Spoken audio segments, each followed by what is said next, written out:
주택 관련되는 세제 혜택에 대해서 알아보도록 하겠습니다. 주택 취득 이전에는 주택 마련 저축 공제가 있고, 그리고 주택 임차 차입금 원리금 상환액 공제, 월세액 공제가 있습니다. 그리고 주택 취득 이후에는 장기주택 저당 차입금 이자 상환액 공제가 있습니다. 하나하나 보도록 하겠습니다. 주택 마련 저축 공제는 무주택 즉 세대주가 그리고 연봉이 7천만 원 이하자의 경우에만 해당이 됩니다. 그래서 청약저축이나 주택 청약종합저축에 가입하고 납입액의 40%가 공제됩니다. 공제 한도가 96만 원이죠. 주택 임차 차입금 원리금 상환액과 합해서 300만 원까지 공제됩니다. 즉 주택 임차 차입금 원리금 상환액 공제죠. 즉 집을 전세로 우리가 집을 구하면서 대출을 받고 원리금을 상환하는 경우에 해당됩니다. 그래서 12월 말일 기준으로 무주택 세대주만 해당이 되고, 그리고 금융기관에 차입한 것도 해당되지만은 개인 간에 사인 간에 우리가 차입금을 우리가 차입한 경우도 됩니다. 이 경우에는 총급여가 5천만 원 이하의 경우에만 해당됩니다. 국민주택 규모 이하인 우리가 주택 임차만 해당됩니다. 원리금의 40%가 공제되고 공제 한도는 300만 원입니다.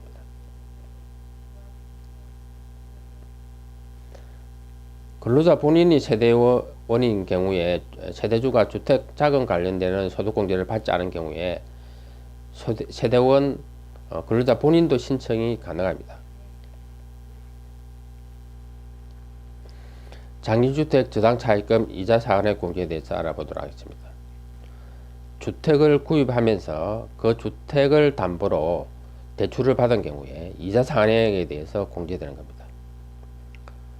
차입 당시에 무주택자 또는 1주택 보유의 세대주만 해당되고, 그리고 주택은 국민주택 초과도 가능합니다. 단 기준시가가 4억 원 이하여야 됩니다. 그리고 자신의 어떤 명의의 주택에 대해서 대출을 받아야 됩니다. 그래서 배우자 명의의 우리가 주택을 담보로 하고 근로자 본인이 대출받은 것은 안 됩니다. 물론 공동주택 공동명의로 우리가 된 것은 된 주택에 대해서는 가능합니다. 그래서 근로자 본인 명의의 주택에 대출을 받고 소유권 이전을 한 이후에 3개월 안에 우리가 차입한 경우만 해당됩니다. 그래서 매년 12월 말일 기준으로 2주택 이상 보유한 경우에는 해당 연도에는 소득공제를 받을 수 없습니다. 그리고 세대주가 다른 우리가 주택 관련되는 세제 혜택을 받지 않는 경우에는 세대원인 근로자 본인도 공제받을 수 있습니다.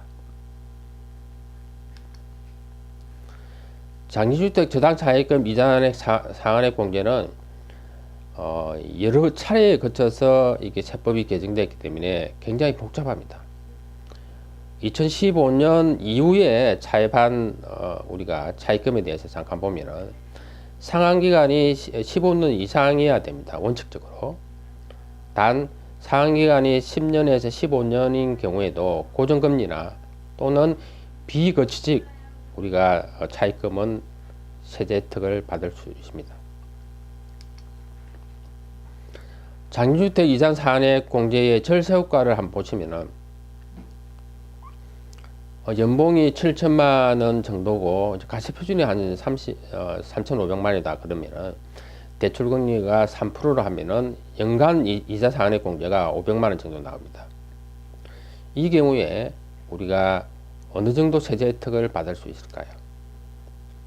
즉 이자 상환액 우리가 500만 원에 대해서 소득공제가 되고 절세액이 사실 자신의 한계세율을 곱해주면 되죠. 16.5% 곱해주면은 82만 5천 원을 환급받는 효과가 있습니다.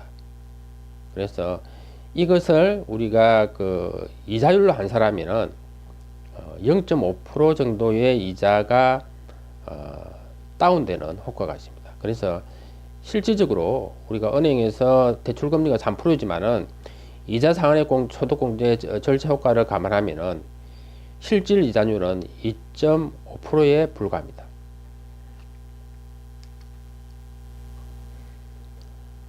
월세액 우리가 세액공제에 대해서 알아보도록 하겠습니다.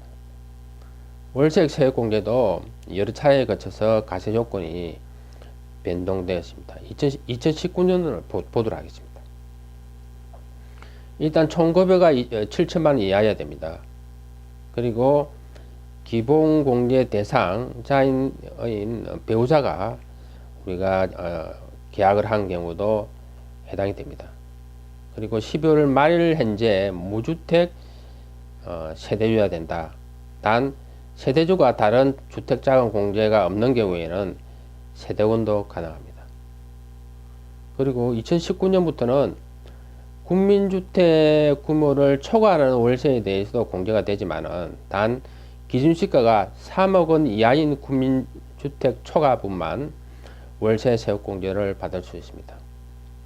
월세 세액공제를 받기 위해서는 12월 말일까지 주민등록을 월세 사는 집으로 이전하여야만이 세액공제를 받을 수 있습니다.